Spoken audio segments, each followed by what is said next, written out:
24 মে 2019 শবে কদর এবং এতেকাফের গুরুত্ব নিয়ে জুমার পূর্বের মজলিসে 29 মিনিট 40 সেকেন্ড পর হযরত আল্লাহ দামাত বারাকাতুহুম বলেন, আমার ভাইরা, রমজান মুবারকের বাকি দিনগুলোর মধ্যে নিজেকে আরো নূরওয়ালা বানানোর চেষ্টা করি।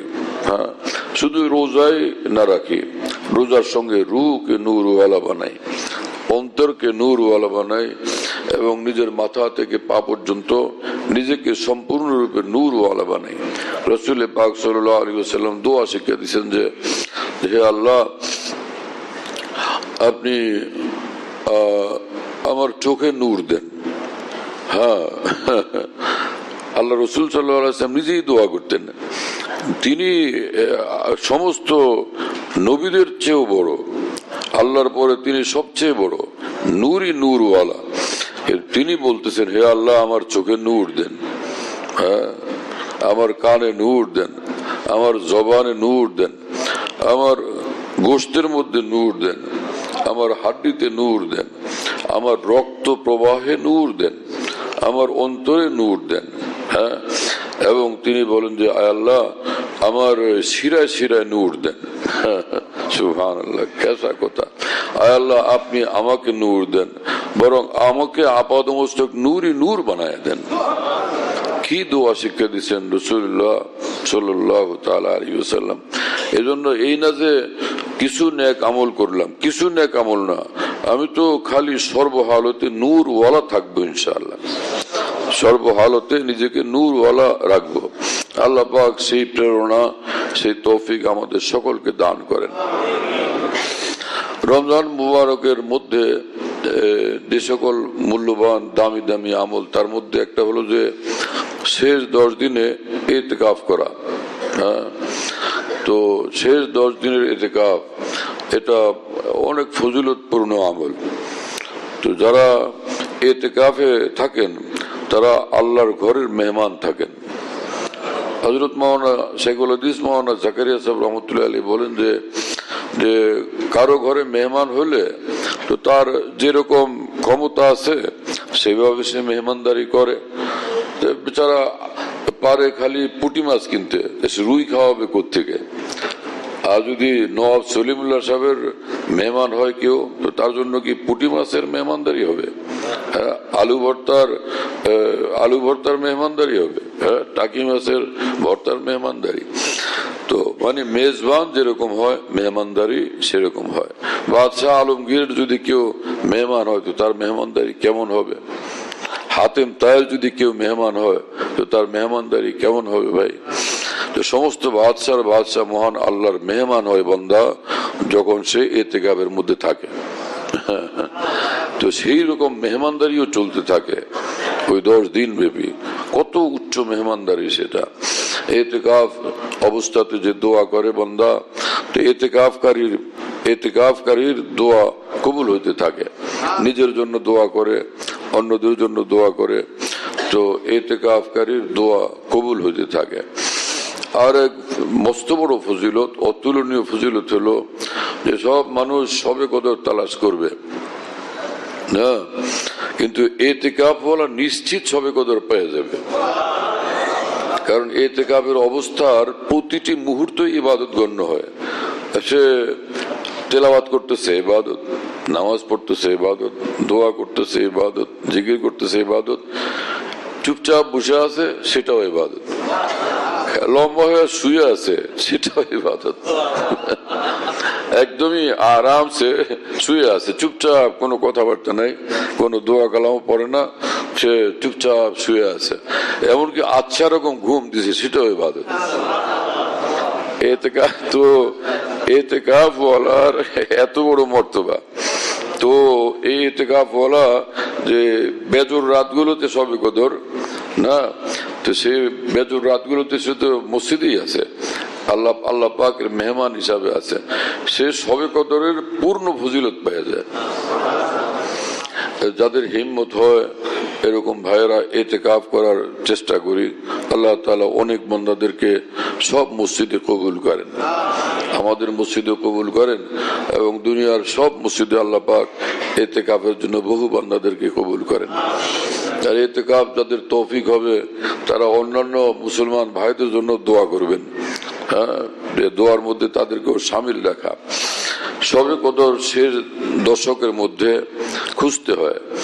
তো রাসূলুল্লাহ সাল্লাল্লাহু আলাইহি ওয়াসাল্লাম কত যত্নের সাথে, কত মহব্বতের সাথে, কত দরদের সাথে বলছেন এই কথা যে তোমরা শবে কদর তালাশ করবা শেষ 10 দিনের বেজর রাতগুলোতে। এখন মুসলমানদের অনেকেরই মধ্যে এটা একটা খেয়াল ধারণা যে শবে কদর অমুক তারিখে, এবং সেটাকে নির্ধারিত মনে করে। তো এরকম যদি হইতো তাহলে রাসূলুল্লাহ সাল্লাল্লাহু আলাইহি ওয়াসাল্লাম নিজে কেন ঘোষণা করলেন না যে 21 তারিখে শবে কদর, তোমরা সেদিন সবাই খেয়াল করবা, বা 25 তারিখে শবে কদর, অথবা 27 তারিখে বা 29 তারিখে শবে কদর, তোমরা সেই দিনই শুধু শবে কদর তালাশ করবা। এটা না বলে রাসূলুল্লাহ সাল্লাল্লাহু আলাইহি ওয়াসাল্লাম বললেন যে তোমরা শবে কদর তালাশ করবা রমজানের শেষ 10 দিনের প্রতিটি বেজর রাত্রে। তো অনেক মানুষ এই শবে কদরের আমলের যেই রঙে অভ্যস্ত, সেই কারণেই কিনা এই অন্যান্য বেজর রাত্রে আমল এবং ইবাদত করতে হিম্মত করে না, ওর ভিতরে দুর্বলতা থাকে। মনে করো যে আমরা শবে কদরে যেটা শবে কদর মনে করি, আমরা তো সারা রাত জাগি, কত আমল করি মাশাআল্লাহ। তো প্রত্যেক রাত্রে 4-5 মানে 21, 23, 25, 27, 29 সবগুলো রাত্রে কেমনে জাগবো, কেমনে ইবাদত করবো? তো যারা নামাজি এবং রোজাদার তারা কি করেন? মাগরিবের নামাজ পড়েন। যেদিন শবে কদর হবে বেজর রাত, তো মাগরিব কি পড়বেন না সেদিন? মাগরিব তো পড়লেন মাশাআল্লাহ। মাগরিবের পরে সুন্নত পড়লেন, সুন্নতের পরে 2 রাকাত 4 রাকাত নফল পড়ি, 2 রাকাত 4 রাকাত শবে কদর তালাশের নিয়তে, এবং সেই সময় আল্লাহ পাকের কাছে খুব দোয়া করি। একটু 100 বার লা ইলাহা ইল্লাল্লাহ জিকির করলাম, বা আরো কোনো কিছু আমল করলাম। এরপরে তো একটু পরে এশার নামাজ, আবার তারাবি মাশাআল্লাহ। তো মধ্যখানে একটু সময় আরাম করা হয়, পরে তো উঠে আবার সেহরি করা হয়। তো বেশি একটা সময় তো না। আপনি সেই সময় যদি শুয়ে থাকেন যে আমি কিছুক্ষণ আরাম করব, ঘুমাবো, ক্লান্ত লাগে, তো এটা শবে কদরের আমলের বিরোধী কিছু না। আরাম করতে যদি শরীর চায় তো আরাম করেন, একটু ঘুমায় নেন, দিনের বেলা ব্যস্ততা আছে, কাজ আছে, তো ঠিক আছে আরাম করেন। কিন্তু এমনটা কি করা যায় না যে বাসায় গিয়া 2 রাকাত নামাজ পড়ে নিলাম, অথবা 10 মিনিট দোয়া মোনাজাত করলাম, এটাও কি করা যাবে না? আবার যখন ভোর রাত্রে উঠলাম তো ওই সময় 2 রাকাত 4 রাকাত নামাজ পড়ি, তো আল্লাহর কাছে গুনাহ মাপ চাই, আল্লাহ পাকের কাছে দুনিয়া আখিরাতের জরুরতের কথা বলি, তো এটা শবে কদরের আমল হয়ে যাবে ইনশাআল্লাহ। লোকেরা শবে কদরের আমলকে ভারী কোনো বেশি ব্যাপার মনে করে, যার কারণে বেজর রাতগুলো মানে সবগুলো বেজর রাত্রে আমল করতে হিম্মত করে না। কম হোক কিন্তু কিছু তো হোক। হ্যাঁ, তাহলে যদি বন্দা বললো এই কথা যে আল্লাহ আমি বড় গুনাহগার, আপনার কাছে ফরিয়াদ আমাকে মাফ করে দেন, আল্লাহ কবুল করে নিলেন, তো কাজ তো হয়ে গেল। আর যদি এত লম্বা সময় নাই দেওয়া যায়, যে খালি আল্লাহর দিকে মুতাওয়াজ্জিহ হয়ে যায়, আল্লাহ আমার দুনিয়া আখিরাত দুটোটা বানায় দেন, আমার দুনিয়া আখিরাতে কামিয়াব বানায় দেন, আপনি আমার উপর রাজি হয়ে যান, খুশি হয়ে যান, আমার দুনিয়ার যা দরকার দেন, আখিরাতের যা দরকার দেন, আল্লাহুম্মা আমিন, আলহামদুলিল্লাহ রাব্বিল আলামিন। বাস, এরপরে গিয়ে আপনি শুয়ে থাকলেন। এইটুকু যদি কবুল হয়ে যেত, কাজ তো সবটাই হয়ে গেল।